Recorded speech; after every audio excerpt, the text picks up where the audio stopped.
وفاق المدارس العربیہ پاکستان، مجھے بہت خوشی ہوئی ہے، دل باغ باغ ہو گیا۔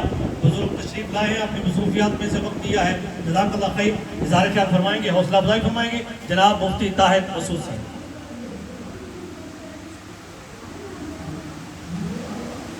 بسم اللہ الرحمن الرحیم، نحمده ونصلی ونسلم علی رسوله الکریم، اما بعد فاعوذ باللہ من الشیطان الرجیم، بسم اللہ الرحمن الرحیم، وانتم الاعلون ان کنتم مؤمنین، وقال تعالی ان اللہ یحب الذین یقاتلون فی سبیلہ صفا كأنهم بنيان مرصوص، وقال تعالى وإذا لقيتم فئة فاصبروا واتقوا الله لعلكم تفلحون۔ مرکزی مسلم لیگ پاکستان کی طرف سے سرگودا کی آل پارٹیز کانفرنس کے انعقاد پر میں مرکزی مسلم لیگ کے قائدین کو اور سرگودا کے قائدین کو مبارکباد پیش کرتا ہوں، اور یہ عشرۂ تشکر 1 مئی سے 10 مئی تک منانے پر بھی انہیں مبارکباد پیش کرتا ہوں۔ آج اس منظر کو دیکھ کر بہت خوشی ہو رہی ہے کہ ہر مکتبہ فکر کے قائدین، ہر مسلک کے علماء کرام یہاں پہ تشریف فرما ہیں، اور یہ ہم سب کی طرف سے پوری قوم کو یہ پیغام جا رہا ہے کہ پاکستان کے لیے، اسلام کے لیے، اپنے وطن کے لیے، اپنے ملک کے لیے ہم انشاءاللہ ایک اور متحد ہیں انشاءاللہ۔ بنیان مرصوص کی عظیم الشان کامیابی نے، ہماری پاک فوج کے عظیم کردار نے، اور وطن عزیز پاکستان کی بہترین خارجہ پالیسی نے پاکستان کو بہت بلندی پہ پہنچایا ہے۔ ہم اپنی پاک فوج کو بھی سلام عقیدت پیش کرتے ہیں، اور وطن عزیز کی خارجہ پالیسی کو بھی قدر کی، عزت کی نگاہ سے دیکھتے ہیں۔ آج جبکہ عالمی قوت لڑ رہی ہے، اس کی ثالثی پاکستان کر رہا ہے، تو لڑنے والوں میں جو ثالثی کرتا ہے وہ نہ صرف یہ فریقین کو منظور ہوتا ہے، بلکہ فریقین کا بڑا بن کے، چوہدری بن کے وہ ان کی ثالثی کروا رہا ہوتا ہے۔ میرے دوستو، اللہ کا شکر ہے، الحمدللہ اللہ نے پاکستان کو قوت بھی دی ہے، طاقت بھی دی ہے، ایٹم جیسی قوت بھی دی ہے، لیکن اس کے ساتھ اللہ نے حکمت و بصیرت، تدبر، فہم وہ بھی دیا ہے کہ اس ایٹم بم کے ہونے کی وجہ سے آج ایک ملک پہ حملہ ہو رہا ہے، پاکستان ایٹم بم کا حامل ہونے کے باوجود اس میں ثالثی کا کردار ادا کر رہا ہے۔ یہ ہماری بہترین خارجہ پالیسی ہے۔ ہمیں کیا کرنا ہے؟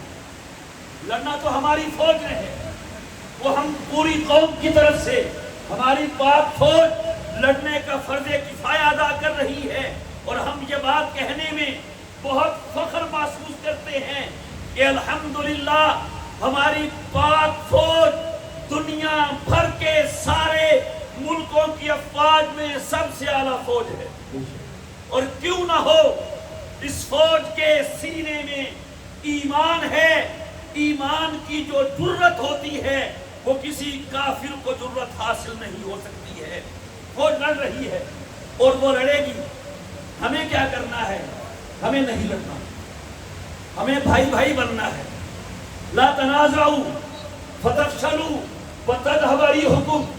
فوج لڑ رہی ہے، فوج تب صحیح لڑے گی جب ہم اتفاق و اتحاد کا مظاہرہ کریں گے۔ چھوٹے چھوٹے مسئلے ہیں، رہیں گے۔ میں کل بھی کہہ رہا تھا، محترم تشریف لائے تھے طاہر ربانی صاحب اور محترم تنویر صاحب، کے مسئلے رہیں گے۔ ہاتھ کہاں باندھنا ہے، رفع یدین ہے، یہ ہے، لیکن اب دور ہے ہم تمام فروعی مسائل کو پسے پشت کر دیں، جو جیسے کرتا ہے کرے بھائی، ہو جائے گی سب کی نماز۔ اب فوکس اسے کریں کہ ہم اس پاک نبی کی ایک امت بن کے دکھائیں۔ ہمارے نبی کا ویژن کیا تھا، وزن کیا تھا؟ حدیث میں آتا ہے جبریل و میکائیل آئے، جبریل نے کہا ان کا وزن کرو، کہا 10 بندوں کے بدلے میں کروں تو یہ وزنی ہوں گے، 100 کے بدلے میں کروں، 1000 کے بدلے میں کروں۔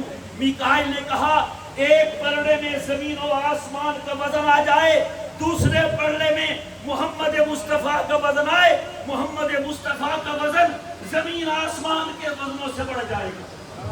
اب اس نبی کے امتی ہیں، اس میں ٹوٹے ہوئوں کو جوڑا ہے، لڑنے والوں کو ملایا ہے۔ آج کا اگر ہم یہی پیغام پوری قوم کو دیں، شہیدوں کا شہر ہے، شہیدوں کے شہر کے شہیدوں نے یہ منظر پیش کر کے پورے ملک کو پیغام دیا ہے کہ ہماری فوج لڑے گی انشاءاللہ، ہم اس کے پشتیبان ہوں گے، اور ہماری پشتیبانی یہ ہے ہم ایک امت بن کے دکھائیں۔ صرف تقریروں میں نہیں، صرف بیانوں میں نہیں، صرف بیانات میں نہیں، اتحاد دل سے ہوتا ہے، پاس بیٹھنے سے نہیں ہوتا۔ الفا بین قلوبکم، یہ حضور کا کمال تھا۔ خدا کی قسم حضور نے لڑنے والوں کو بھائی بھائی بنا دیا، اور ایسا بھائی بنایا، خدا کی قسم ماں جایا بھائی اور ہوتا ہے اور نبی بنایا بھائی اور ہوتا ہے۔ سعد بن ربی عبد الرحمن بن عوف سے کہتے ہیں حضور نے تمہیں میرا بھائی بنایا ہے، میری 2 بیویاں ہیں، پردہ نہیں تھا، تم دیکھ لو جو تمہیں پسند آئے میں چھوڑ دیتا ہوں، تم اس سے شادی کر لو، میری اتنی زمین ہے، آدھی تمہاری آدھی میری۔ تو میں کہا کرتا ہوں عبد الرحمن بن عوف نے کہا تو نہیں، کہنا چاہ رہے ہوں گے اے سعد تم نے آج نگاہ مصطفیٰ کو دیکھا ہے، میں تو سال سے قدموں میں بیٹھتا ہوں، میرے نبی نے کسی دوسرے کے سہارے جینا نہیں سکھایا، دوسروں کا سہارا بننا سکھایا۔ آج قیادت آپ کے ہاتھ میں ہے، ملک کی تقدیر ہاتھ میں ہے۔ کاش ہمارے اپنے ذاتی محراب و منبر بھی، ہماری کارنر میٹنگیں بھی، ہمارے اپنے اجلاس بھی، حجروں میں، کمروں میں، وہ بھی اس چیز کو عام کریں، وہاں سے بھی میسیج جائے، دیوبندی ہو، بریلوی ہو، اہل حدیث ہو، اور یا کسی مسلک کا ہو، ہم انشاءاللہ وطن کے لیے، اسلام کے لیے ہم کل بھی ایک تھے، آج بھی ایک ہیں اور کل بھی ایک رہیں گے۔ وآخر دعوانا ان الحمدللہ رب العالمین۔